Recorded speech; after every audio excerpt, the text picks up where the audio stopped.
السلام علیکم ورحمۃ اللہ وبرکاتہ. بڑی الصلاۃ والسلام علیک یا رسول اللہ. الصلاۃ والسلام علیک یا نبی اللہ. الصلاۃ والسلام علیک یا حبیب اللہ وعلی آلک واصحابک یا نور اللہ صلی اللہ تعالی علیہ وسلم. سب مل کے تمام حاجی صاحبان تلبیہ پڑھ لیں. لبیک اللہم لبیک لبیک لا شریک لک لبیک ان الحمد والنعمت لک والملک لا شریک لک. لبیک اللہم لبیک لبیک لا شریک لک لبیک ان الحمد والنعمت لک والملک لا شریک لک. لبیک اللہم لبیک لبیک لا شریک لک لبیک ان الحمد والنعمت لک والملک لا شریک. کل آپ نے اور ہم نے عمرہ کا طریقہ اور کچھ ارکان کے متعلق باتیں سماعت کرنے کی سعادت حاصل کی تھی. جب آپ یہ جان چکے اور آپ کو یہ بات پتہ ہے کہ حج تمتع کرنے والے حاجی صاحبان اپنے وطن سے عمرہ کا احرام باندھ کر جائیں گے اور وہاں جا کر جب وہ عمرہ کر لیں گے تو پھر عمرہ کے ارکان کی ادائیگی کے بعد وہ حلق کرا لیں گے اور احرام سے باہر آ جائیں گے. احرام سے باہر آنے کے بعد اب ان کی اپنی مرضی پر ہے کہ وہ چاہیں تو نفل عمرہ کریں، نفل طواف کریں، زیارتیں کریں، عبادتیں کریں. لیکن بہت سارے ہمارے علماء اور فقہا یہ کہتے ہیں کہ جب ہم نے اپنے وطن سے مکۃ المکرمہ پہنچ کر عمرہ ادا کر لیا اور حج میں 8-10 دن 12 دن باقی ہے تو اب اس عمرہ اور حج کے درمیان کوئی عمرہ نہ کرنا یہ بہتر ہے. اس کی وجہ یہ ہے کہ ہم اپنے آپ کو حج کے لیے جو ہے وہ تیار رکھیں، تندرست رکھیں اور اپنے آپ کو حج کے لیے بالکل فریش رکھیں تاکہ حج کے ایام میں کوئی بیماری نہ ہو، کوئی تھکن نہ ہو. اس لیے جو ہے وہ عمرہ اور حج کے درمیان پھر مقامی سطح پر اگر 8-10 دن کچھ بچے ہوئے ہیں تو نیا عمرہ کرنے کی بجائے کوشش یہ کی جائے کہ نفل طواف کریں، تلاوت کریں، عبادتیں کریں وغیرہ وغیرہ.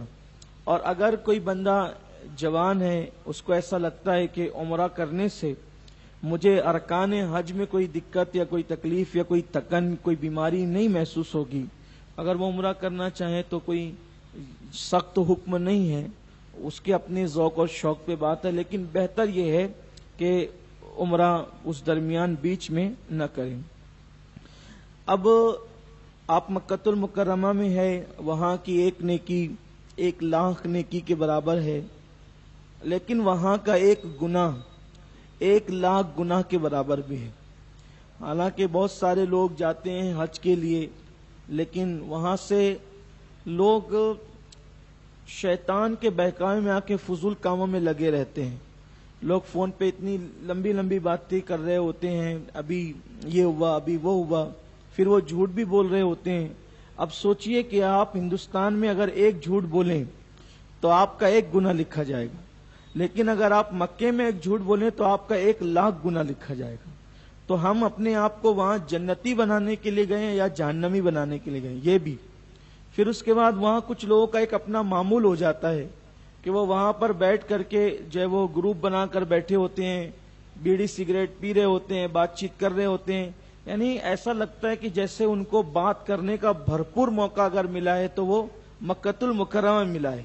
حالانکہ یہ شیطان کا بڑا مکر ہے، فریب ہے کہ وہاں عبادت سے توجہ کو ہٹانے کے لیے شیطان وہاں بھرپور جو ہے وہ آپ پر محنت کرتا ہے. تو ایسی صورت میں دوستیاں، رشتہ داریاں سب اپنی جگہ ہیں، لیکن کوشش کریں کہ اپنا زیادہ سے زیادہ وقت عبادت میں گزاریں اور زیادہ سے زیادہ وقت آپ اپنا حرم میں گزاریں.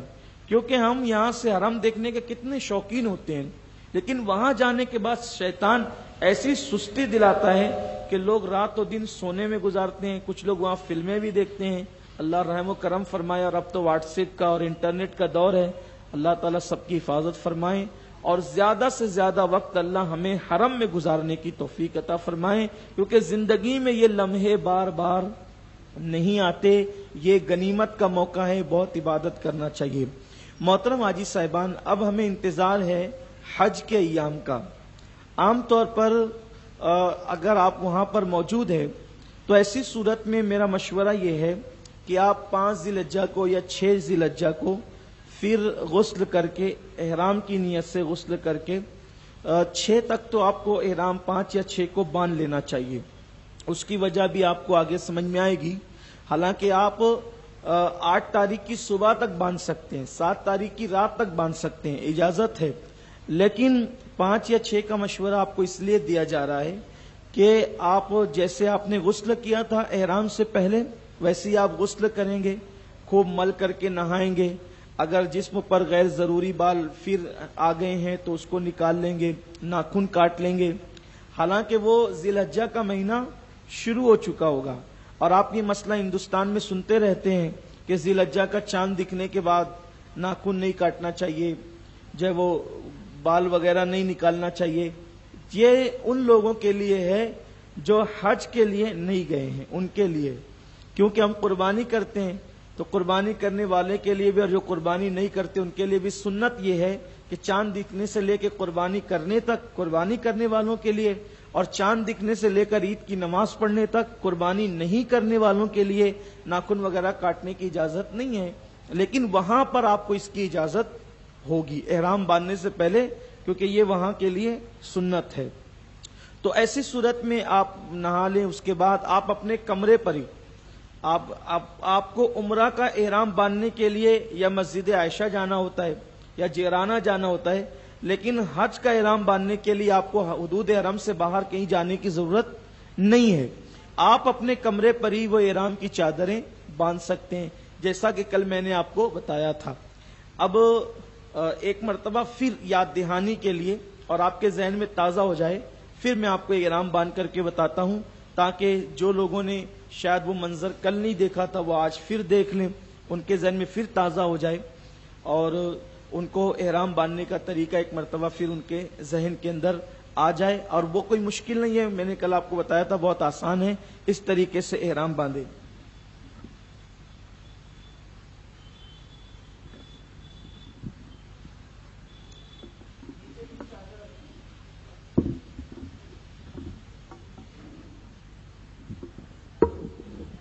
نیچے کی چادر جو ہے وہ اس کے جو 3 طریقے بتائے تھے.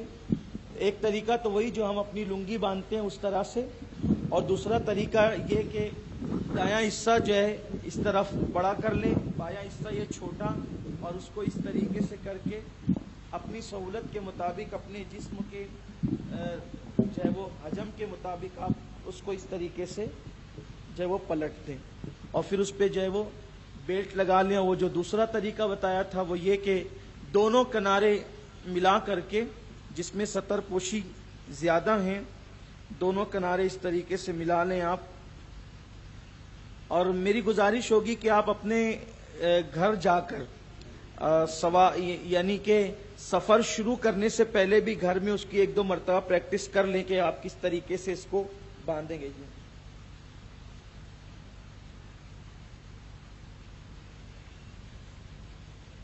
یہ اس طریقے سے آپ اپنی سہولت کے مطابق، اور پھر وہ بیلٹ میں نے کہا تھا کہ کمر کسنے کی نیت سے نہیں، بلکہ آپ یہ بیلٹ باندھیں جس میں رقم وغیرہ رکھی جا سکتی ہے، ضرورت کی چیزیں رکھی جا سکتی ہے، اس کو اس طریقے سے باندھ لیں. اور پھر جو ہے وہ آپ اوپر کی چادر کو اس طرح اوڑھ لیں. یہ آپ کے احرام ہو گیا.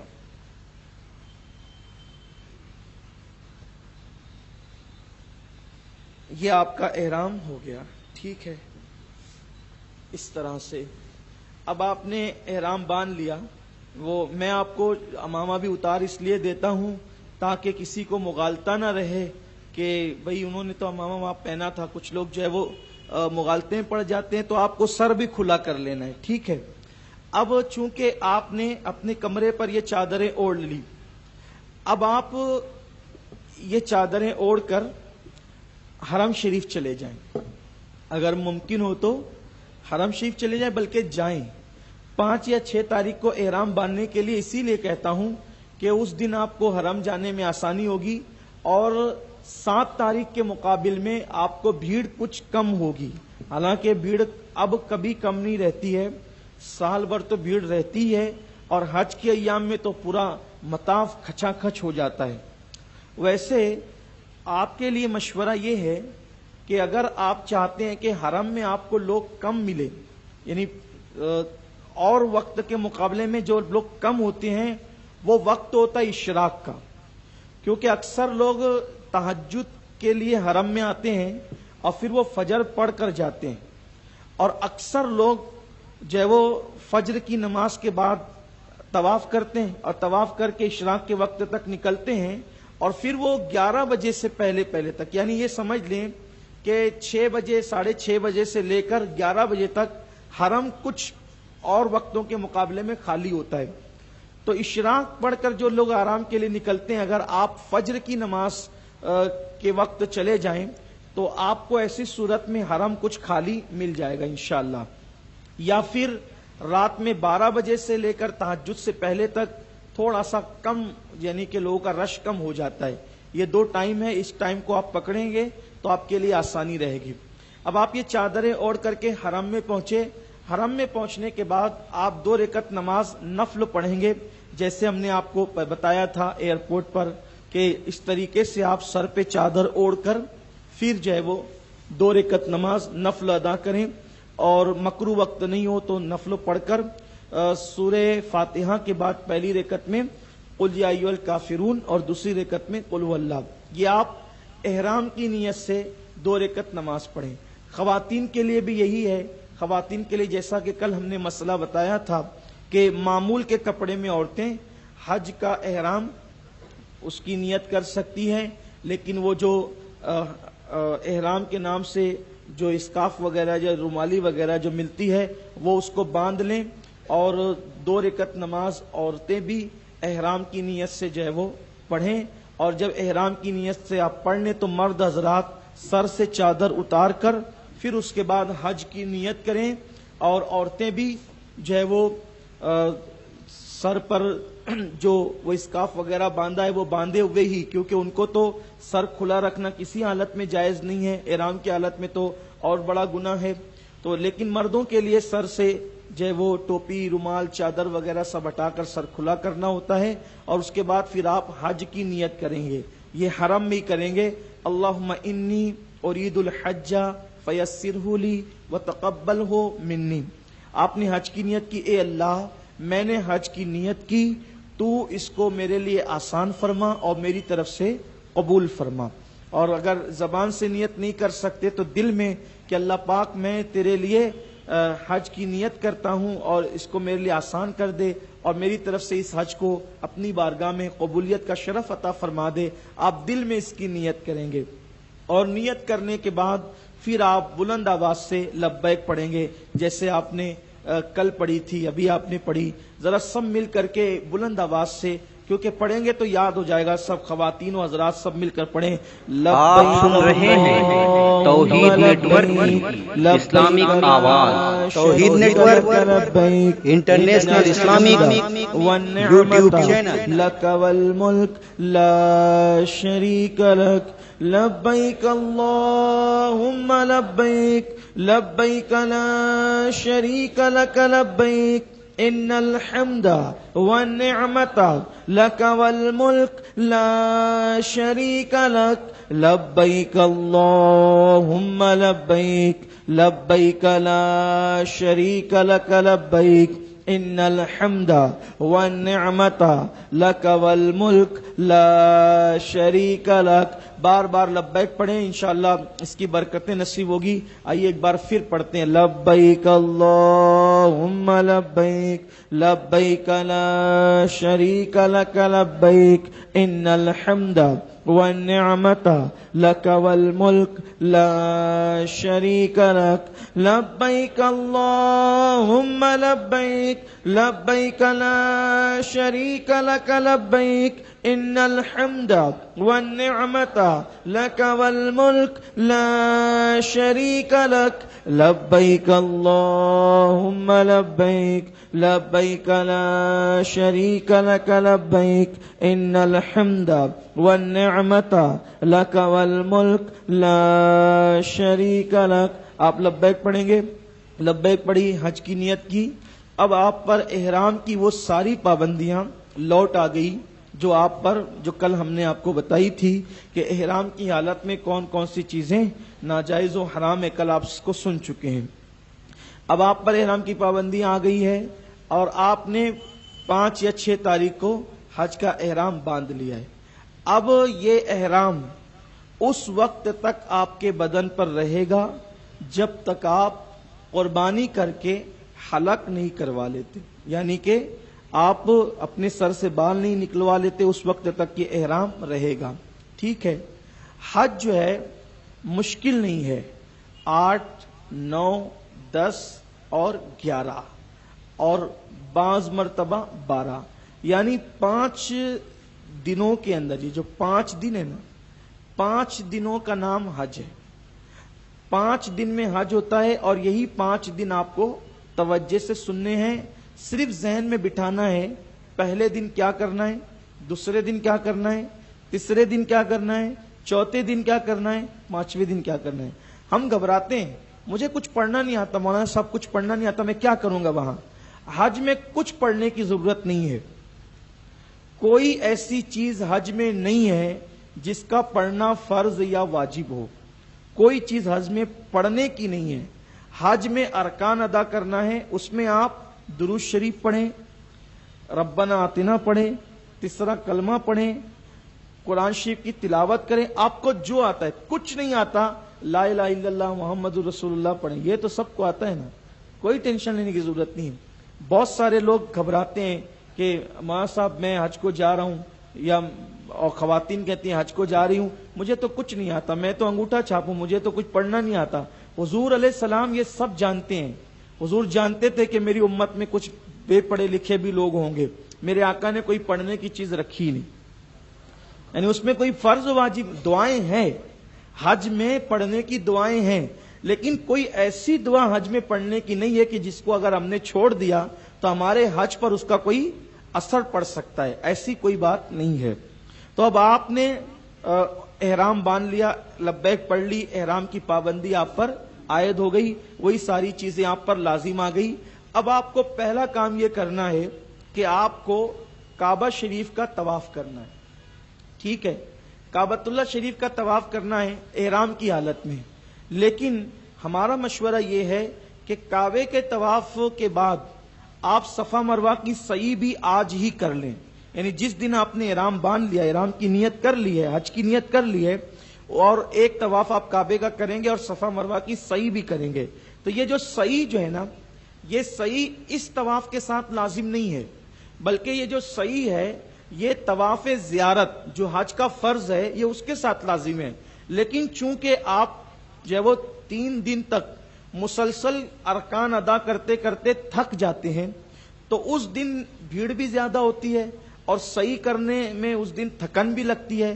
تو اسلام نے ہمیں یہ آسانی بتائی ہے کہ وہ طواف زیارت والی سعی ہم آج بھی کر سکتے ہیں. یعنی پہلے بھی، حج سے پہلے بھی، جو حج کے بعد والی سعی ہے وہ حج سے پہلے بھی کی جا سکتی ہے. تو اس لیے آپ نے کل یہ مسئلہ سنا تھا کہ وہ طواف جس کے بعد صفا مروہ کی سعی کرنے کی آپ کی نیت ہو، تو اس طواف میں آپ کو رمل بھی کرنا ہوگا اور استبا بھی کرنا ہوگا. استبا مطلب یہ اس طریقے سے آپ کو بغل کے نیچے سے، سیدھی بغل کے نیچے سے چادر نکال کر الٹے کندھے پر ڈالنا، اس کو استبا کہتے ہیں، اور اس کو چھوٹے چھوٹے قدم ہاتھ ہلا کر چلنے کو رمل کہتے ہیں۔ استبا جو ہوگا یعنی یہ شانہ کندھا کھولنا، یہ 7 چکر میں ہوگا، اور رمل جو ہوگا وہ صرف 3 چکر میں ہوگا، ٹھیک ہے؟ تو اب آپ نے احرام باندھا، حج کی نیت کی، نیت کرنے کے بعد آپ کل جیسے میں نے طریقہ بتایا تھا کعبے کے طواف کا، ویسے ہی آپ نیت کریں گے، نیت کرنے کے بعد استلام کریں گے، اور اس کے بعد پھر جو ہے وہ آپ شروع کریں گے حجر اسود سے لے کے حجر اسود تک 1 چکر، پھر دوسرا چکر، پھر تیسرا چکر۔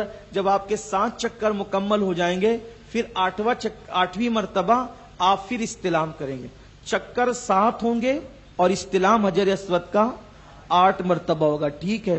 اس کے بعد پھر آپ اپنے کندھے کو ڈھانک لیں طواف کے بعد، کیونکہ کندھا کھولنا صرف طواف میں ہے، اور وہ بھی اس طواف میں جس طواف کے بعد ہمیں صفا مروہ کی سعی کرنی ہوتی ہے، ٹھیک ہے؟ ہم نے کندھا ڈھانک لیا، پھر اس کے بعد اب ہمیں کیا کرنا ہے؟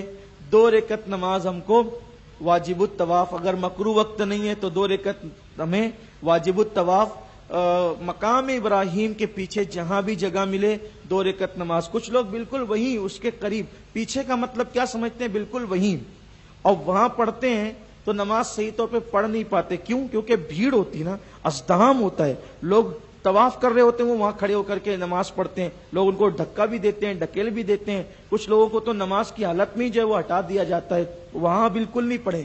پیچھے کا مطلب یہ ہے کہ پیچھے پیچھے آپ کو جہاں آپ اطمینان سے کھڑے ہو کر کے نماز پڑھ سکتے ہیں وہاں پڑھیں، اور اگر پیچھے اتنی بھیڑ ہو کہ آپ کو جگہ نہ ملے تو کوئی لازم نہیں ہے، فرض نہیں ہے، واجب نہیں ہے کہ آپ مقام ابراہیم کے پیچھے ہی پڑھیں، سنت ہے۔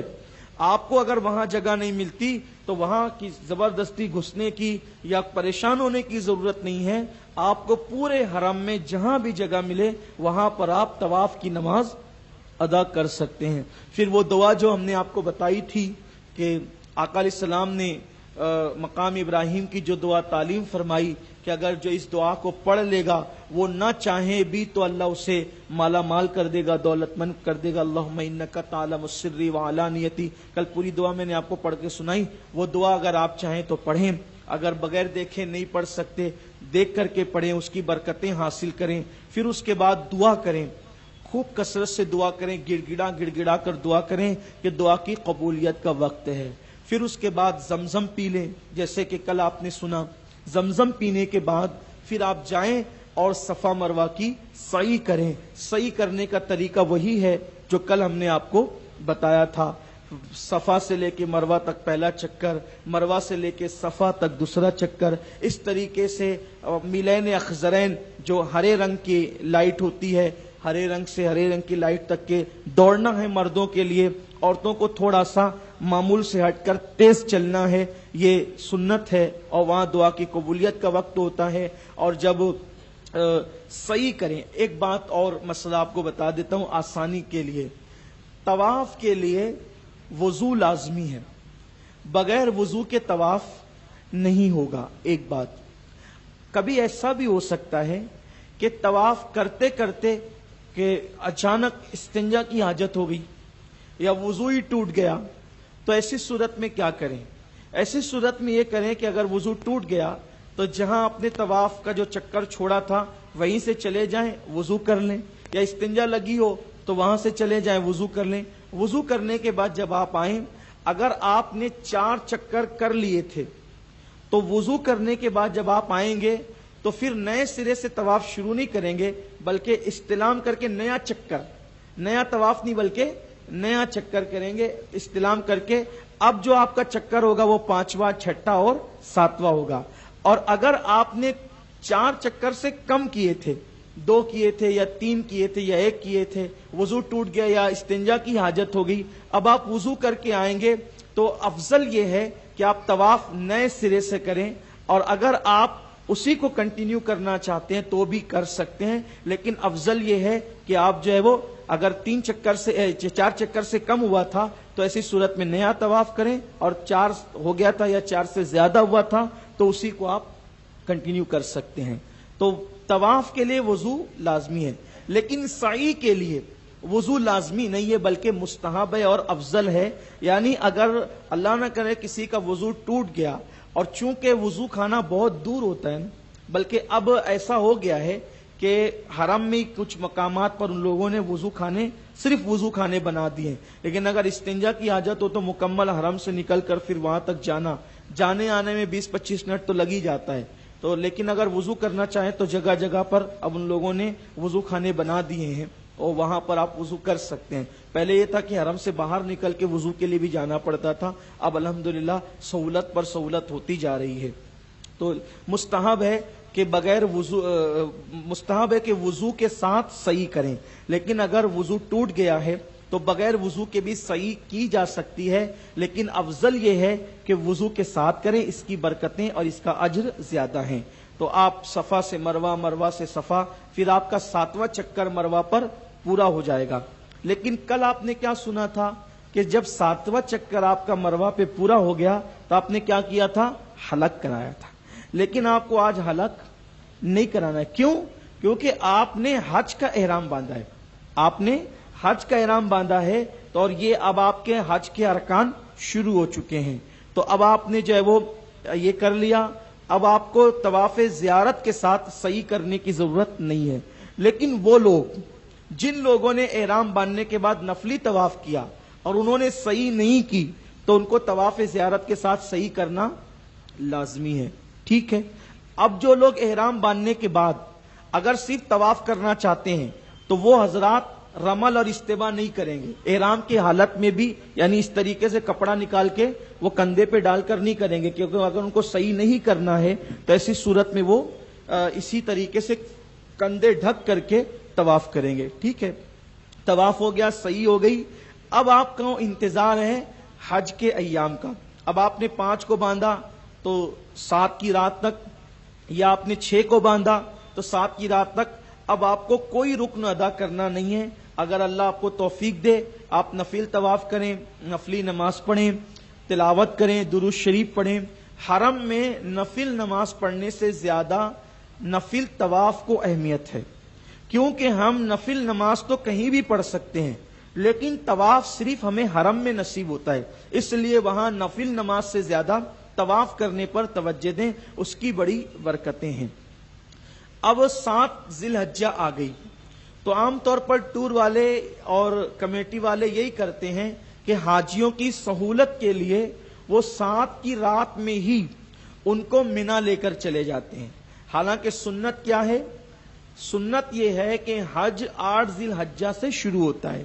ٹھیک ہے. اور 8 تاریخ کو ہم کو ظہر سے پہلے پہلے منا پہنچنا یہ سنت ہے. 8 تاریخ کو ظہر سے پہلے پہلے منا پہنچنا سنت ہے. تو اللہ کے رسول صلی اللہ علیہ وسلم 8 تاریخ کی اشراق کے بعد آقا علیہ الصلوۃ والتسلیم منا کے لیے روانہ ہوئے. جب سورج چڑھ گیا تو اللہ کے حبیب صلی اللہ علیہ وسلم منا کے لیے روانہ ہوئے. تو آپ لوگ کیا کرتے ہیں؟ نہیں ہم صبح ہی جائیں گے، ہم رات کو نہیں جائیں گے، خلاف سنت ہے. تو ایسی صورت میں ایک سنت کو پانے کے لیے آپ پریشان ہوتے ہیں. پریشان اس لیے ہوتے ہیں کہ اگر وہ صبح کو بس میں آپ کو لے جاتے ہیں تو ٹریفک میں آپ پریشان ہو جائیں گے. تو وہ آپ کی سہولت چاہتے ہیں. اگر بہت اچھی بات ہے، ایک سنت پر عمل کرنے کا ثواب 100 شہیدوں کے برابر ملتا ہے، کوئی معمولی بات نہیں ہے. اگر آپ پیدل حج کریں تو ایسی صورت میں آپ پھر 8 کو صبح کے بعد ہی جائیں.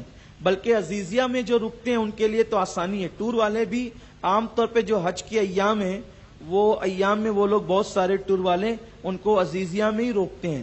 تو عزیزیہ والوں کے لیے منا قریب ہوتا ہے، بلکہ بہت قریب ہوتا ہے، وہ پیدل چل کے بھی جا سکتے ہیں. اور میں تو یہ مشورہ دیتا ہوں کہ اگر اللہ نے قوت اور طاقت دی ہے تو پیدل جانا چاہیے، کیونکہ ایک قدم پر حج کے لیے جو پیدل جاتا ہے ایک قدم پر 700 کروڑ نیکیاں ملتی ہے.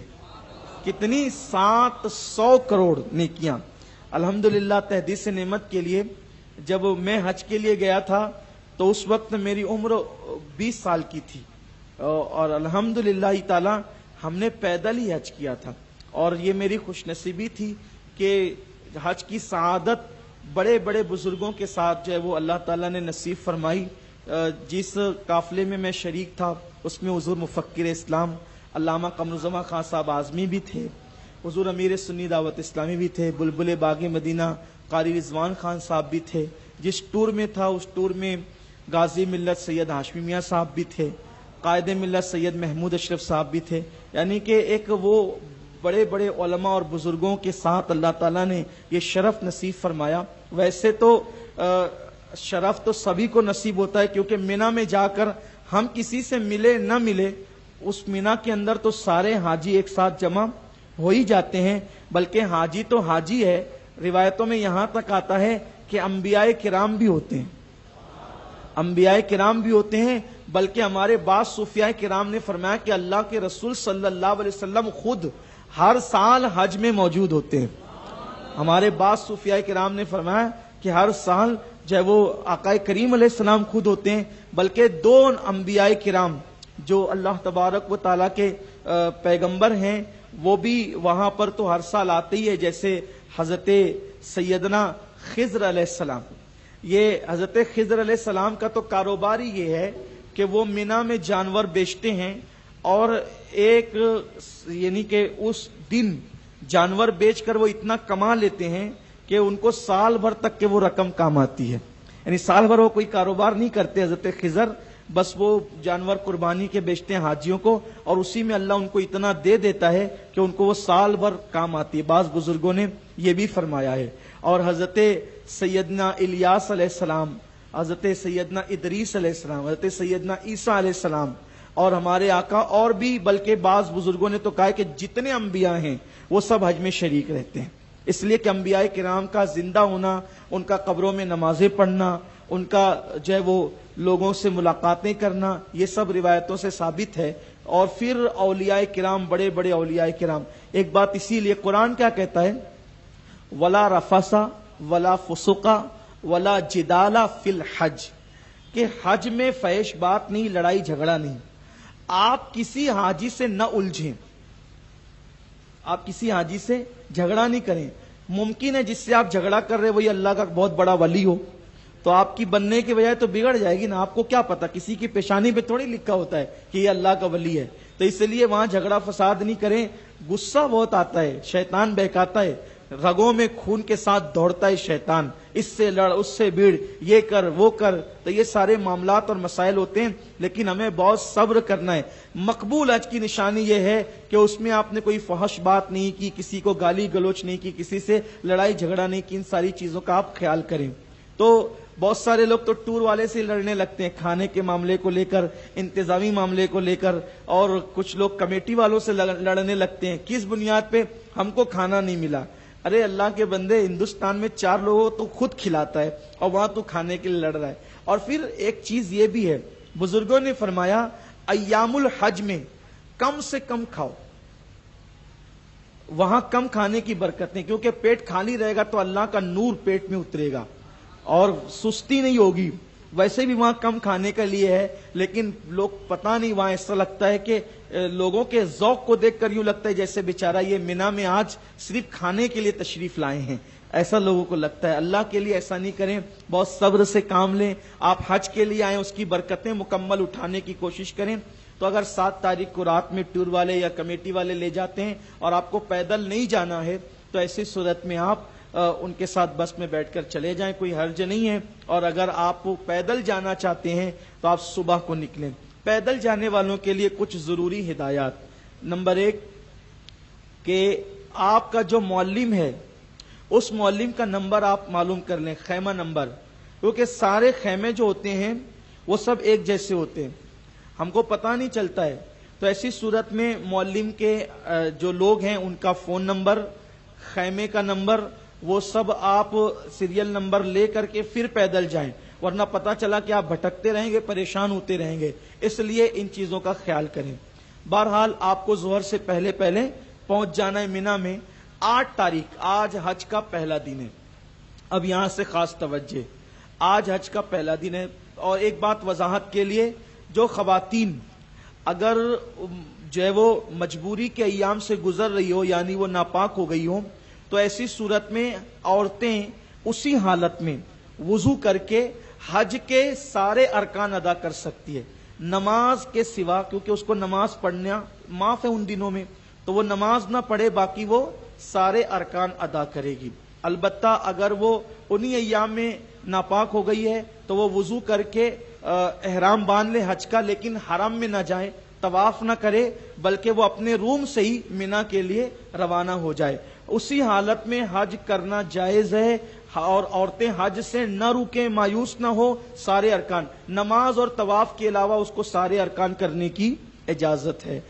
طواف اس لیے وہ نہیں کر سکتی کہ اس کو اس حالت میں مسجد میں جانا حرام ہے، اس حالت میں وہ مسجد میں نہیں جا سکتی، بس یہ بات ہے، اس لیے اس کو طواف نہیں کرنا ہے، اور نماز تو اس کے لیے معاف ہے، باقی سارے ارکان وہ ادا کرے گی۔ اب آپ 8 ذی الحجہ کو پہنچے منا کے اندر، منا میں پہنچنے کے بعد پہلے دن آپ کے لیے کوئی خاص عبادت 8 تاریخ کو نہیں ہے، آپ کو کوئی خاص عبادت نہیں ہے، بلکہ منا میں 5 نمازیں پڑھنا یہ سنت ہے، یعنی 8 تاریخ کی ظہر کی، 8 تاریخ کی عصر کی، اور کہنے کے لیے 8 تاریخ کی مغرب کی، اور 8 تاریخ کی عشاء کی۔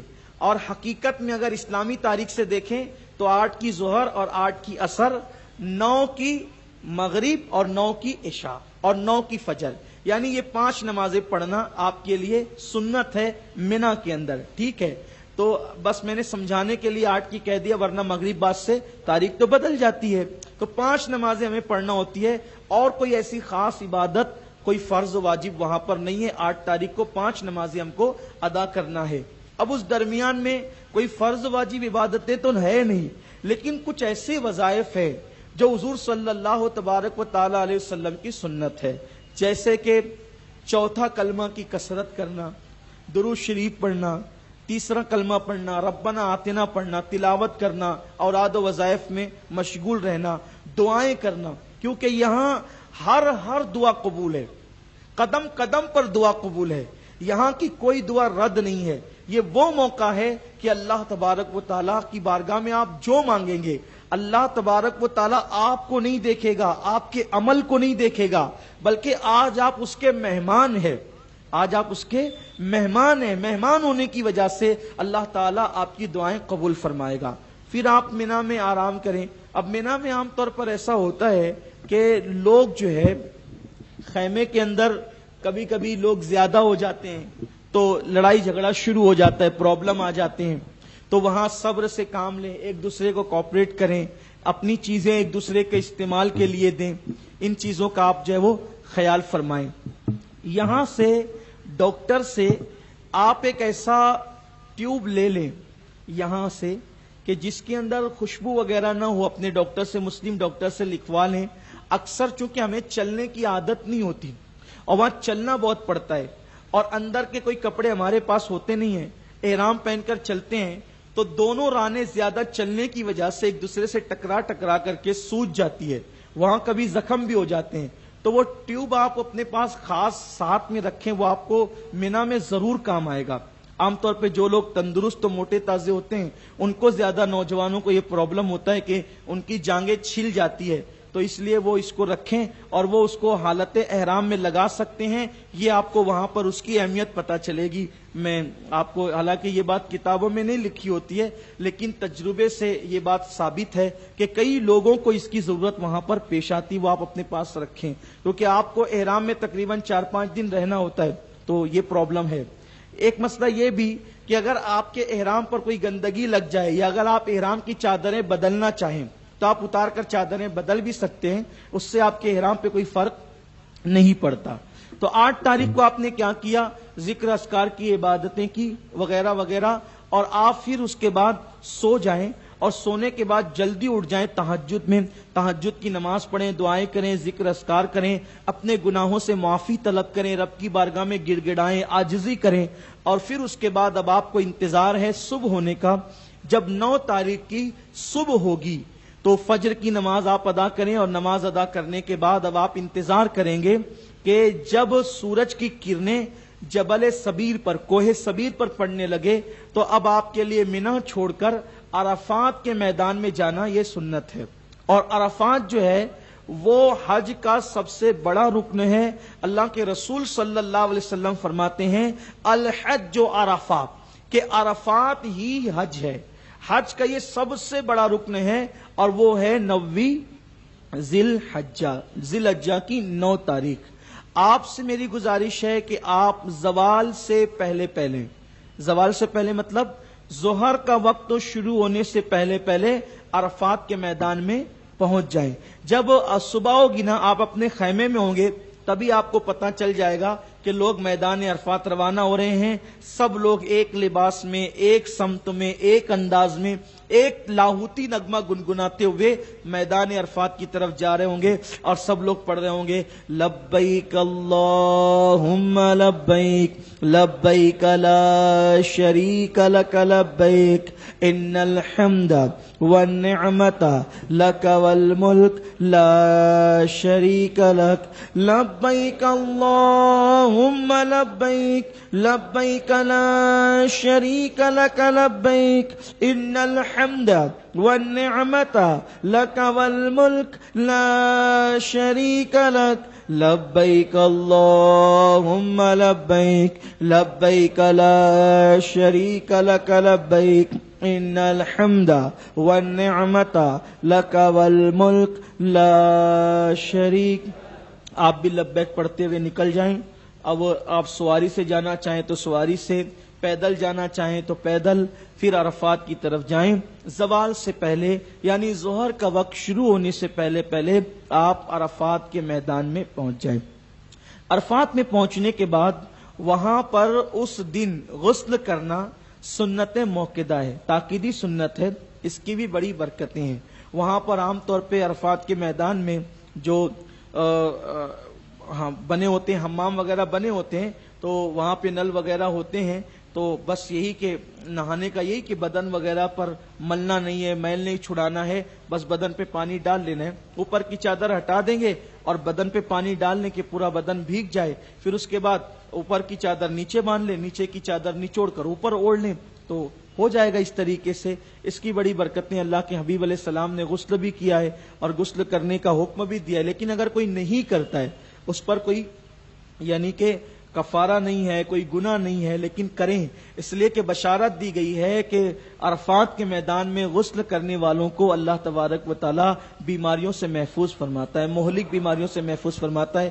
تو غسل بھی کریں، اور غسل کرنے کے بعد آپ کے معلم نے جو آپ کو خیمہ دیا ہے وہاں پر چلے جائیں، چونکہ آپ کو وہاں پر آدھا دن ہی ٹھہرنا ہوتا ہے، تو اگر آپ چاہیں تو خیمے میں چلے جائیں، اور اگر آپ چاہیں تو جو ہے وہ جو جبل رحمت ہے، جبل رحمت کے قریب سے قریب جو ہے وہ وقوف کرنا، یہ سنت ہے۔ کچھ لوگ اس پہاڑ پر جبل رحمت پر چڑھ جاتے ہیں، چڑھنے کا حکم نہیں ہے، وہ لوگ چڑھ کر کے وہیں اس پہ وقوف کرتے ہیں، چڑھنے کا حکم نہیں ہے، بلکہ جبل رحمت کے قریب میں جو ہے وہ وقوف کرنے کا حکم ہے۔ اور جو ہے وہ اگر آپ کو جبل رحمت کے قریب جگہ نہیں ملتی تو پورے میدان عرفات میں آپ جہاں چاہیں وقوف کر سکتے ہیں۔ وقوف کہتے ہیں کھڑے ہونے کو، وقوف کہتے ہیں کھڑے ہونے کو۔ تو آج حج کا دوسرا دن ہے، 9 ذی الحجہ، اور میدان عرفات میں آپ کو آنا ہے زوال سے پہلے اور وقوف کرنا ہے۔ اب وقوف کرنے کا طریقہ کیا ہے کہ دھوپ میں، کسی سائے میں نہیں، نہ درخت کے سائے میں، نہ خیمے کے سائے میں، اور نہ کسی چھت کے سائے میں، بلکہ اس دن ہم کو دھوپ میں بغیر کسی سائے میں کھڑے ہونا ہے۔ پہلے تو آپ جو ہے وہ وہاں پر پہنچیں، کھانا وغیرہ کھانا ہو تو کھا لیں۔ عام طور پہ ہم لوگ عرفہ کا روزہ رکھتے ہیں، اور عرفہ کے روزے کے لیے حضور کا حکم ہے، آقا فرماتے ہیں کہ جس نے عرفہ کا روزہ رکھا، اللہ اس کو 1 سال کے اس کے اگلے اور 1 سال کے پچھلے گناہ معاف کر دیتا ہے۔ لیکن عرفہ کا روزہ حاجی کے لیے مکروہ ہے، عرفہ کا روزہ حاجی نہیں رکھ سکتا، کیونکہ اگر وہ روزہ اس کے لیے اس دن اس لیے مکروہ ہے کہ وہ حاجی کے لیے عید کا دن ہے، پہلی بات۔ دوسری بات یہ ہے کہ اگر وہ اس دن روزہ رکھتا ہے تو حج کے ارکان میں اس کو دشواری پیدا ہوگی۔ تو ہمارے رؤوف و رحیم آقا صلی اللہ علیہ وسلم نے امت کی آسانی کے لیے اس دن روزہ رکھنے کے لیے حاجیوں کو منع فرما دیا کہ آپ نے روزہ اس دن نہیں رکھنا ہے، ٹھیک ہے۔ تو اب ایسی صورت میں آپ وہاں پہنچے، کھانا وغیرہ کھا لیے، ضرورت سے فارغ ہو لیے، پھر اس کے بعد آپ ظہر کے وقت میں اگر آپ اپنے خیمے میں نماز پڑھیں گے تو ظہر کے وقت میں آپ ظہر پڑھیں گے، اور عصر کے وقت میں آپ عصر پڑھیں گے۔ اور اگر آپ مسجد جائیں گے، مسجد نمرہ جائیں گے، تو وہاں پر آپ جو ہے ظہر اور عصر کی نماز ملا کر کے پڑھیں گے، یعنی وقت تو ظہر کا ہوگا لیکن ظہر اور عصر وہاں آپ کو ملانا ہوتی ہے۔ لیکن میرا مشورہ یہ آپ کو کہ آپ مسجد نمرہ نہ جائیں۔ اب میں کسی اور وجہ سے نہیں روکتا، اس کی وجہ یہ ہے کہ مسجد نمرہ جو ہے وہ آدھی عرفات میں ہے اور آدھی عرفات کے باہر ہے۔ تو اب ایسی صورت میں جو لوگ مسجد نمرہ جاتے ہیں ان کو پتہ نہیں چلتا کہ آدھی اندر کدھر ہے اور آدھی باہر کدھر ہے، وہ مسجد ہی کے اندر بیٹھے رہتے ہیں اور یہ ہوتا ہے کہ ہم وقوف کر رہے ہیں اور وہ ہوتے ہیں عرفات کے باہر، تو ان کا حج ہی نہیں ہوتا۔ جس کا وقوف عرفات چھوٹ جائے اس کا حج ہی نہیں ہوگا، اس کا حج ہی نہیں ہوگا۔ اس لیے آپ اپنے خیمے میں ظہر کے وقت میں ظہر پڑھیں اور عصر کے وقت میں عصر کی نماز پڑھیں۔ ایک اور اہم مسئلہ، منا کے میدان میں، میدان منا میں ہم پوری نماز پڑھیں گے یا قصر کریں گے؟ یہ ایک بہت خاص مسئلہ ہے جس پر توجہ کرنے کی ضرورت ہے۔ پہلی بات تو آپ یہ یاد رکھیں، بھئی کچھ لوگ اس طرف آ جائیں، ادھر جگہ خالی ہے، لوگ ادھر سے تھوڑا سا اس طرح، وہ ادھر لوگ جگہ تنگ ہو رہی، فوراً جلدی سے آئے، ایک بار درود شریف پڑھ لیں۔ ادھر جگہ ہے ماشاءاللہ، بہت اچھی جگہ ہے، ہاں، اور کچھ جگہ ادھر چھوڑ بھی دے تاکہ جو بعد میں ان کو بیٹھنے کے لیے جگہ ملے۔ ایک بار اور درود شریف پڑھ لیں آپ۔ اللہم صلی علی سیدنا مولانا محمد معدن الجود والکرم وآلہ الکرام اجمعین، صلاۃ و سلام علیک یا رسول اللہ صلی اللہ تعالی علیہ وسلم۔ ہم لوگ عرفات میں، منا میں، مزدلفہ میں نماز پوری پڑھیں گے یا قصر کریں گے؟ یہ ایک مسئلہ ہے۔ تو اب وہاں 12 منہ 12 باتیں، 1000 منہ 1000 باتیں۔ پہلی بات تو آپ یہ طے کر لیں کہ یہاں آپ علماء سے یا معلمین سے جو مسائل سیکھ کر جا رہے ہیں آپ اسی پہ عمل کریں۔ وہاں لوگوں کو دیکھ کر آپ کو ان کی طرح نہیں کرنا ہے، کیونکہ وہاں الگ الگ مکاتب فکر کے، الگ الگ مسلک سے تعلق رکھنے والے لوگ ہوتے ہیں، کچھ حنفی مسلک کے ہیں، کوئی شافعی ہے، کوئی حنبلی ہے، کوئی مالکی ہے۔ تو اب حنفی مسلک میں مسائل الگ ہیں حج کے، شافعی مسلک میں الگ ہے مسائل حج کے، حنبلی مسلک میں مسائل الگ ہیں حج کے، مالکی مسلک میں الگ مسائل ہیں۔ ہندوستان میں تو عام طور پہ 80 سے زیادہ فیصد الحمدللہ حنفی ہے، اور کچھ لوگ شافعی ہے، بھیونڈی، ناسک اور ممبئی کی طرف، کوکن کی طرف۔ ہمارے شہر میں تو شافعی لوگ نہیں ہیں، اور اسی طریقے سے حنبلی تو بالکل نہیں ہے ہمارے یہاں۔ تو یہ ساری چیزیں ہوتی ہے استاد، تو ہمارے یہاں یہ ساری چیزیں ہوتی ہیں، اس کو تھوڑا سا آپ توجہ فرمائیں۔ تو اسی لیے کسی کو دیکھ کر آپ کسی کو دیکھ کر جو ہے وہاں کوئی کام نہیں کریں گے، بلکہ یہاں سے جو مسائل آپ کو سکھائے جا رہے ہیں، یہاں سے جو آپ کو مسائل سکھائے جا رہے ہیں آپ اس پہ ہی توجہ فرمائیں گے، ٹھیک ہے؟ تو اب وہاں لوگوں سے ڈسکس ہوتی ہے، لوگ کہتے ہیں بھئی منا میں پوری نماز پڑھنی ہے، کچھ لوگ کہتے ہیں نہیں قصر کرنی ہے۔ اس پر ہمارے علماء احناف، علماء اہل سنت کا کیا فتویٰ ہے؟ ہم لوگ مکہ شریف گئے، مکہ شریف جانے کے بعد سے لے کر منا جانے تک، یعنی ہم جس تاریخ کو منا کے لیے جا رہے ہیں، 7 کو جا رہے ہیں یا 8 کو جا رہے ہیں، آپ 8 ہی پکڑ لیں، تو مکہ پہنچنے سے لے کر منا جانے کی آپ سن رہے ہیں توحید نیٹ ورک اسلامک آواز، توحید network international Islamic YouTube channel. اب 8 ذی الحجہ آنے تک 15 دن سے کم دن ہے، تو ہم مکے میں بھی مسافر ہیں اور ہم لوگ منا، مزدلفہ اور عرفات میں بھی مسافر ہیں۔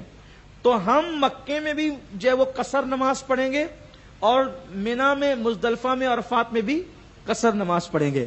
لیکن ہم ایسی تاریخ میں مکہ شریف پہنچے کہ ہم منا، مزدلفہ، عرفات کی جو تاریخ، یعنی منا کے لیے نکلنے کی جو تاریخ ہے وہ 15 دن ہے یا 15 دن سے زیادہ ہیں۔ تو ہم مکے میں بھی مقیم ہیں، منا میں بھی مقیم ہے، مزدلفہ میں مقیم ہے، عرفات میں بھی سب جگہ مقیم ہے۔ تو مقیم کے لیے مسئلہ یہ ہے کہ وہ جو ہے وہ پوری نماز پڑھے، یعنی جو ظہر، عصر اور عشاء ہے وہ 4 والی 4 رکعت پڑھے، اور مسافر کے لیے قصر کا حکم ہے۔ احناف میں قصر واجب ہے، یعنی اگر مکہ شریف پہنچنے سے لے کر آپ کو حج کے لیے مینا نکلنے تک 15 دن سے کم کا ٹائم ہے تو آپ جو ہے وہ 4 رکعت والی ظہر، عصر اور عشاء، یہ جو فرض نمازیں اس کو 2 رکعت پڑھیں گے. البتہ سنتیں پوری پڑھیں گے، لیکن یہ فرض جو ہے وہ قصر کریں گے اگر آپ مسافر ہیں تو یہی ہے. اب آپ کے مسئلہ سمجھ میں آ گیا. اگر آپ مکے میں مسافر تھے تو آپ مینا، مزدلفہ، عرفات میں بھی مسافر ہیں، اور آپ اگر مکے میں مقیم تھے تو آپ حضرات مینا، عرفات اور مزدلفہ میں بھی مقیم رہیں گے. اور آپ مسافر کب ہوں گے؟ جب آپ مکہ پہنچنے سے لے کر حج کو جانے تک 15 دن سے کم کا عرصہ ہے تو آپ مسافر، 15 دن یا 15 دن سے زیادہ کا عرصہ ہے تو آپ مقیم. تو اب عرفات کے میدان میں سنت یہ ہے کہ اگر مسجد نمرہ میں آپ جائیں تو ظہر عصر ملا کر پڑھیں، اور اگر نہیں جائیں اور آپ کو جانا نہیں ہے تو آپ اپنے خیمے میں یا جہاں آپ نے وقوف کرنا ہے وہاں پر آپ اپنی چادر، چٹائی وغیرہ بچھا کر کے ظہر کے وقت میں ظہر اور عصر کے وقت میں عصر کی نماز پڑھیں گے. اب جب آپ نے ظہر پڑھ لی تو اس کے بعد آپ تلاوت کریں، ہو سکے تو کم سے کم 1000 مرتبہ چوتھا کلمہ پڑھیں. اشہد ان لا الہ الا اللہ وحدہ لا شریک لہ لہ الملک ولہ الحمد یحیی و یمیت بیدہ الخیر وہو علی کل شیء قدیر. 1000 بار پڑھیں. اس کی بڑی برکتیں میرے آقا صلی اللہ علیہ وسلم فرماتے ہیں کہ اس کو جس نے 1000 مرتبہ پڑھا وہ تو بخشا گیا، اور اس کے بعد وہ جو دعا کرے گا اللہ تعالیٰ اس کی دعا کو قبول فرمائے گا. تو آپ تلاوت بھی کریں اور درود شریف بھی پڑھیں. پھر عصر کا وقت آ جائے عصر پڑھ لیں. عصر کی نماز پڑھنے کے بعد اب آپ کو وقوف کرنا ہے. وقوف کرنے کا طریقہ یہ ہے کہ دھوپ میں آپ کھڑے ہو جائیں اور کھڑے ہو کر کے آپ دعا کریں. یہی حج ہے، یہی حج ہے کہ دعا کریں. عربی میں کریں، اردو میں کریں، یا ایک گروپ بنا لیں. کوئی بندہ دعا کرے، پھر وہ تھک جائے تو دوسرا کرے، وہ تھک جائے تو تیسرا کریں. تو عصر سے لے کر جب تک آفتاب غروب نہیں ہو جاتا اس وقت تک ہم نے دعا کرنا ہے. اللہ کے رسول صلی اللہ علیہ وسلم نے میدان عرفات میں دعا کی، اور دعا میں حضور علیہ السلام نے اتنا ہاتھ بلند کیا کہ حضور علیہ السلام کی جو ہے وہ بغلوں کی سفیدی نظر آنے لگی. آقا کریم صلی اللہ علیہ وسلم کی بغل کی حدیث میں الفاظ ہیں کہ حضور کے بغلوں کی سفیدی نظر آنے لگی. حالانکہ عام طور پر انسان کی بغلیں سفید نہیں ہوتی، لیکن یہ حضور علیہ السلام کے جسم کا معجزہ ہے کہ اللہ تعالیٰ نے محبوب علیہ السلام کی بغلوں کو بھی پرنور اور سفید رکھا ہے. تو حضور نے اتنے ہاتھ اٹھائے، خوب دعا کی. گڑ گڑا کر دعا کریں اور کسی پہ توجہ نہ کریں. کیوں؟ اس لیے کہ رونے کی کوشش کریں. رونا نہیں آتا تو رونے جیسی صورت بنائے. آقا دعا کرتے رہے کرتے رہے کرتے رہے، یہاں تک کہ بتقاضۂ بشریت حضور علیہ السلام کے ہاتھوں کو تھکن لگنے لگی تو اللہ کے رسول نے ہاتھ نیچے کر لیا لیکن دعا کو جاری رکھا. دعا جاری رکھی. ہاتھ نیچے کر لیا لیکن دعا، تو آپ کے بھی ہاتھ تھکنے لگیں گے، دکھنے لگیں گے. ہاتھ نیچے کر لے لیکن دعا جاری رکھے. خوب مانگے اپنے لیے، اپنی اولاد کے لیے، رشتہ داروں کے لیے، پوری امت کے لیے، دنیا کے لیے، آخرت کے لیے، اپنی آخرت کے لیے، قبر کے لیے. موت ایمان پر مانگے، اللہ کی بارگاہ میں عذاب سے نجات مانگے، رب کی بارگاہ میں جہنم سے پناہ مانگے، جنت کا سوال کرے. جنت بھی حضور کے پڑوس میں مانگے. خوب دعائیں یاد کر لے. اگر دعائیں یاد نہیں ہو تو اپنے پاس مرکز پر دعاؤں کی جو ہے وہ CDs موجود ہے کہ اپنی چپ میں موبائل میں ڈال لیں. جو دعائیں آپ رمضان شریف میں افطار کے وقت تو سنتے ہیں، آپ اور موقع پر جو دعائیں سنتے ہیں تصور مدینہ میں شب برات میں، اس کو سن لے تو دعا مانگنے کا ایک انداز آپ کو آ جائے گا. اور ویسے بھی بات یہ کہتا ہوں، اللہ کے یہاں الفاظ نہیں دیکھے جاتے، اللہ کے یہاں تو دل دیکھا جاتا ہے. یہاں پر مجھے ایک بہت پیارا سا واقعہ یاد آ رہا ہے، حالانکہ یہ ہمارے عنوان سے ہٹ کر ہے، لیکن صرف میرے حاجی صاحبان کو یقین مضبوط کرنے کے لیے کہ یقین سے دیکھو، جو چیز جتنی یقین سے مانگی جاتی ہے نا اللہ تعالیٰ دیتا ہے، اور انسان جتنی دیوانگی سے مانگتا ہے نا اللہ تعالیٰ دیتا ہے.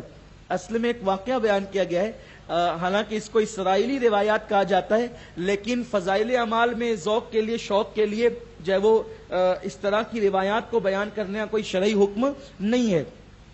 اللہ کے حبیب، اللہ کے پیغمبر، اللہ کے کلیم حضرت موسیٰ علیہ السلام ایک بستی سے جو ہے وہ گزر رہے تھے.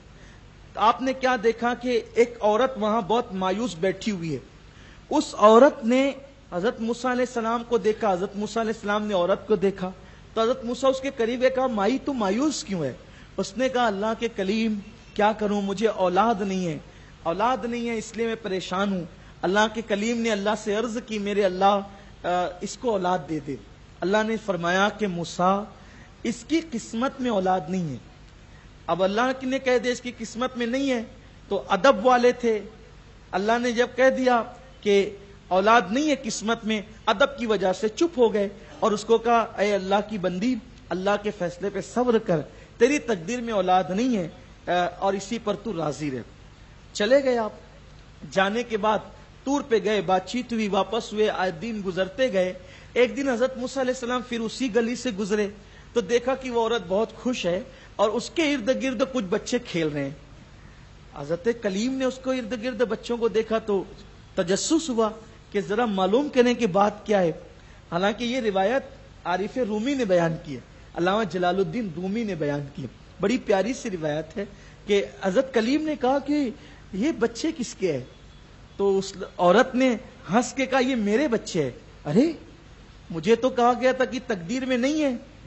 تو کہا کہ ہاں، جب آپ گئے نا تو آپ کے پیچھے ایک پاگل دیوانہ آیا اور مجھے بھی اس نے پوچھا تو کیوں پریشان ہے، تو میں نے کہا کہ میرے بچے نہیں ہیں. تو اس نے اللہ سے کہا کہ اللہ اس کو بچے دے دے. اللہ نے دے دیا. حضرت موسیٰ کو ملال ہوا کہ میں نے کہا تو مجھے کہا کہ تقدیر میں نہیں ہے اور پاگل. بہرحال حضرت موسیٰ نبی تھے اور نبی کی موجودگی میں کوئی بھی بندہ نبی سے افضل نہیں ہوتا. نبی افضل ہوتا ہے سارے زمانے میں، نبی سے افضل کوئی برابر نہیں ہو سکتا. تو افضل ہونے کی دور کی بات. اب بہرحال جس سے زیادہ محبت ہوتی ہے پھر اس سے شکوے بھی ہوتے ہیں. تو حضرت کلیم نے اللہ سے طور پہ جا کے کہا اللہ مجھے تو کہتے ہیں کہ تقدیر میں نہیں ہے اور وہ کون دیوانہ ہے، اس کے کہنے پہ دے دیا.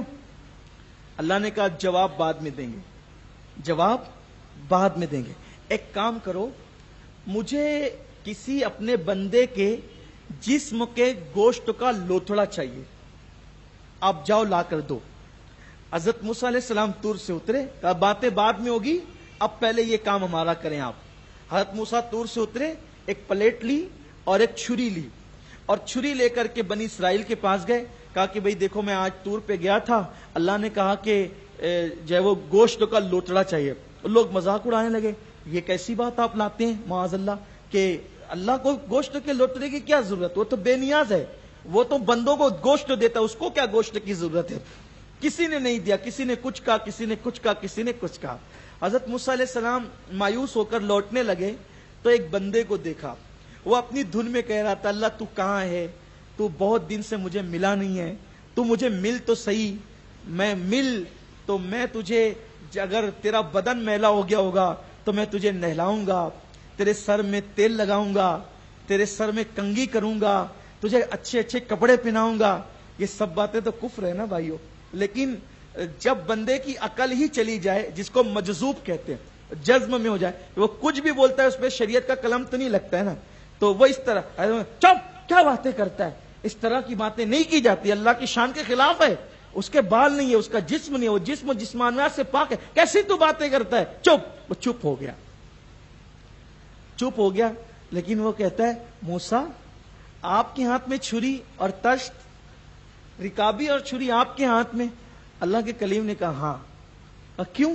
کہا کہ اللہ نے آج جو ہے کسی کے گوشت کا، اپنے بندے کے گوشت کا لوتھڑا مانگا ہے. تو کہا پھر؟ تو کہا میں سب کے پاس گیا، کسی نے دیا نہیں. کہا او اچھا ادھر آؤ. چھری لی اور اپنے جسم سے گوشت کاٹا اور کاٹ کے اس میں تشت میں رکھ دیا، برتن میں رکھ دیا. پھر حضرت موسیٰ خوش ہو گئے کہ چلو نہ کہنے سے تو اب بڑا کام ہو گیا نا، اس پاگل سے دیوانے سے کام ہو گیا، تو چلتے ہیں اب لے کر. کہا نہیں رکو رکو ابھی. پھر دوسرا کاٹا، پھر وہ بھی رکھ دیا. پھر ہاتھ کا کاٹا، جہاں جہاں کا کاٹ سکتا تھا سب کاٹ کر کے رکھ دیا.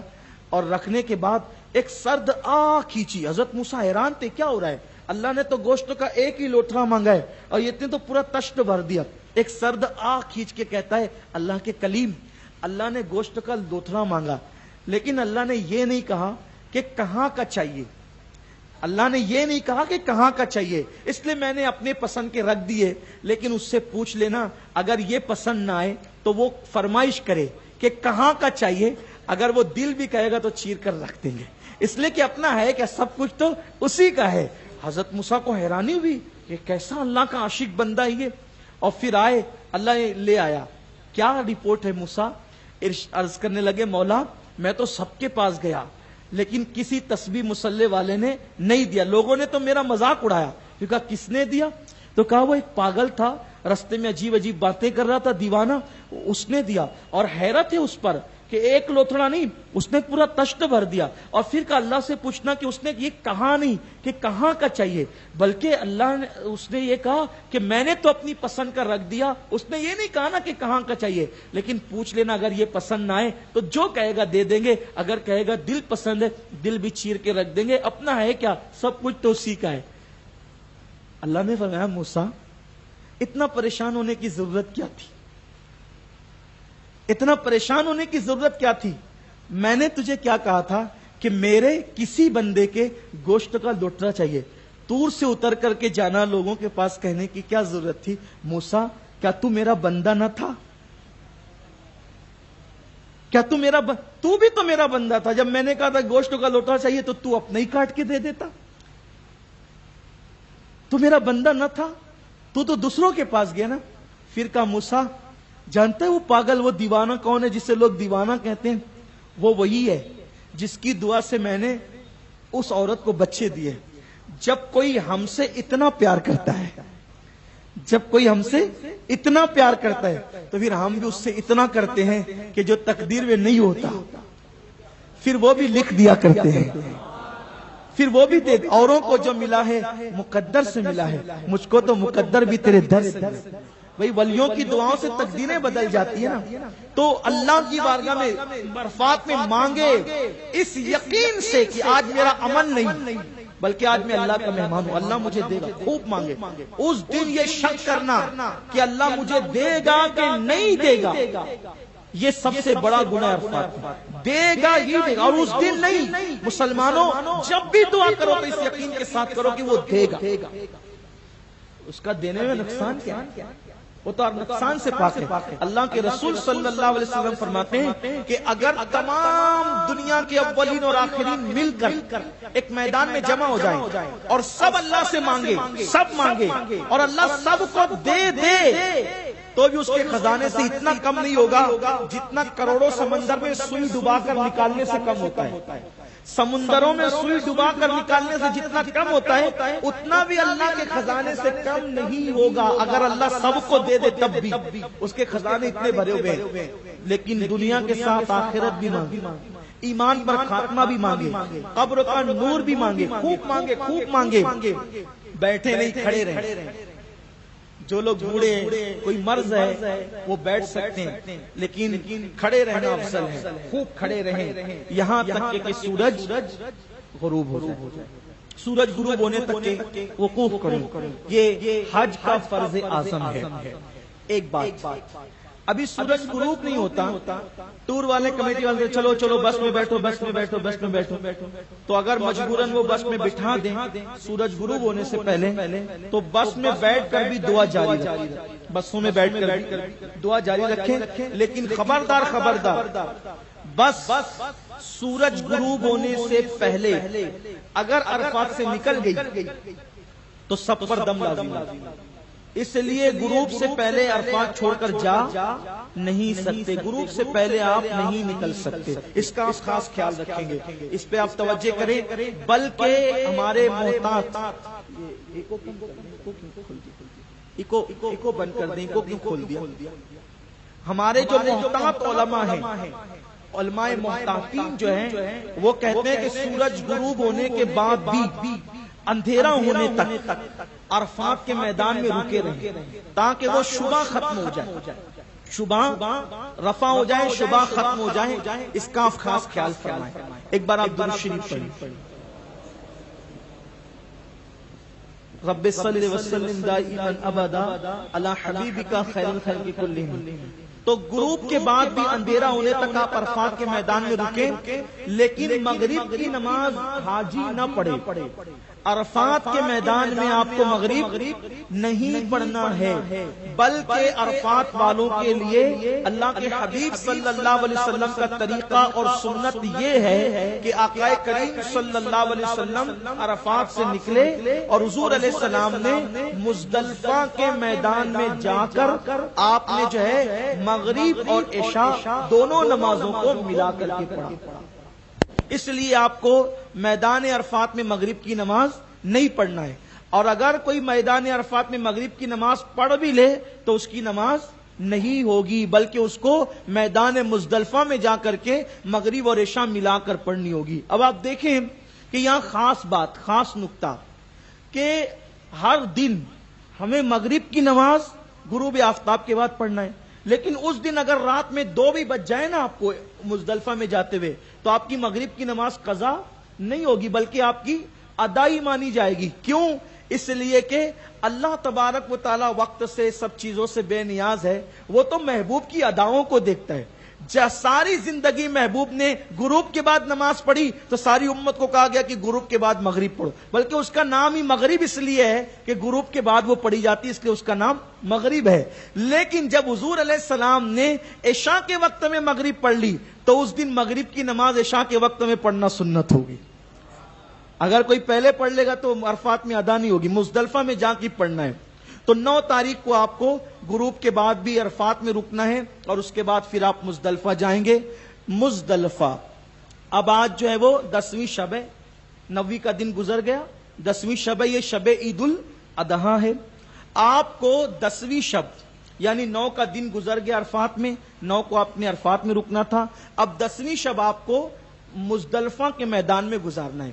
مزدلفہ کے لیے تھوڑی سی بات، یہ جو میدان مزدلفہ ہے، جو پیلے رنگ کے بورڈ لکھے ہوتے ہیں کہ یہاں سے مزدلفہ شروع، یہاں سے مزدلفہ ختم، انگریزی میں بھی ہے، اردو میں بھی ہے، عربی میں بھی ہے، بدایت و مزدلفہ، نہایت و مزدلفہ لکھے ہوئے ہیں، تو اس کو آپ دیکھ لیں۔ عام طور پر کیا ہے کہ عرفات اور مزدلفہ دونوں کے درمیان ایک وادی ہے جس کو وادی محصر کہتے ہیں۔ یہ وہ وادی ہے جہاں پر ابابیل کے ذریعے سے ابرہا کے لشکر پہ عذاب آیا تھا۔ اگر کوئی وہاں رکے گا نا تو اس کا مزدلفہ کا وقوف ادا نہیں ہوگا، تو اس لیے مزدلفہ میں خیمے نہیں ہوتے بلکہ کھلے آسمان کے نیچے ہم کو وہاں ٹھہرنا ہوتا ہے۔ اس لیے چٹائی یا دری وغیرہ آپ کے ساتھ ہونی چاہیے۔ وہاں آپ پہنچیں گے، پہلے آپ دیکھ لیں گے، چیک کر لیں گے کہ یہاں مزدلفہ کا میدان ہے کہ نہیں، اور لوگوں کو رکتا ہوا دیکھ کر آپ نہیں رکے۔ یہ بات خاص خیال رکھیں کہ کسی کی نقل آپ کو نہیں کرنا ہے، یہاں سے جو سیکھیں آپ کو اسی پر عمل کرنا ہے۔ تو آپ پہلے پارٹی وغیرہ دیکھ لیں، اچھے سے بورڈ دیکھ لیں، اور اس کے بعد پھر آپ مزدلفہ پہنچے۔ مزدلفہ پہنچنے کے بعد آپ کو وضو کر کے فریش ہو کر کے کھانے وغیرہ کی حاجت ہو تو کھانا وغیرہ کھا کر آپ مغرب اور عشاء ملا کے پڑھیں گے۔ اب اس کے ملا کے پڑھنے کا طریقہ یہ ہے کہ آپ ایک ہی نیت کریں گے، مغرب اور عشاء کی ایک نیت ہوگی، ٹھیک ہے۔ 3 رکعت پہلے مغرب کی پڑھیں گے، اگر آپ مسافر ہیں تو 2 رکعت عشاء کی، اور اگر مسافر نہیں ہے تو 4 رکعت عشاء کی پڑھیں گے، اور پھر اس کے بعد مغرب کی سنتیں پڑھیں گے، پھر اس کے بعد عشاء کی سنتیں اور وتر وغیرہ پڑھیں گے۔ اور پڑھنے کے بعد آپ جو ہے وہ کنکریاں چنیں گے، کنکری چن لیں آپ۔ ایک دن کے حساب سے تقریباً ایک دن میں آپ کو 21 کنکری لگے گی، ٹھیک ہے۔ 21 اور 21 کتنے ہو گئے؟ 42۔ 42 اور 7 کتنے ہو گئے جی؟ 49۔ 49 کنکریاں آپ کو چننی ہوگی، لیکن کنکری کچھ آپ زیادہ چنیں۔ میدان مزدلفہ میں کنکری چننا یہ سنت ہے۔ جو کنکری ہو وہ چنے کا جو دانہ ہوتا ہے اس سے کچھ بڑی ہونی چاہیے، اس سے کچھ بڑی ہونی چاہیے کنکری، اور وہ کنکری آپ 49 سے زیادہ چن لیں، یعنی 49 سے زیادہ کنکری آپ چن لیں، بلکہ اس سے اور زیادہ 21 اور چن لیں، یعنی کہ تقریباً 70 کنکریاں آپ چن لیں۔ وہ ابھی آپ کو آگے پتا چلے گا کہ آپ نے 70 کنکریاں کیوں چنی تھی۔ ایک تو اس کی وجہ یہ ہے کوئی کنکری ضائع ہو جائے تو آپ کو کام آئے، یا پھر اگر آپ کا ایک دن اور بڑھ جائے تو بھی آپ کو کنکری کام آئے۔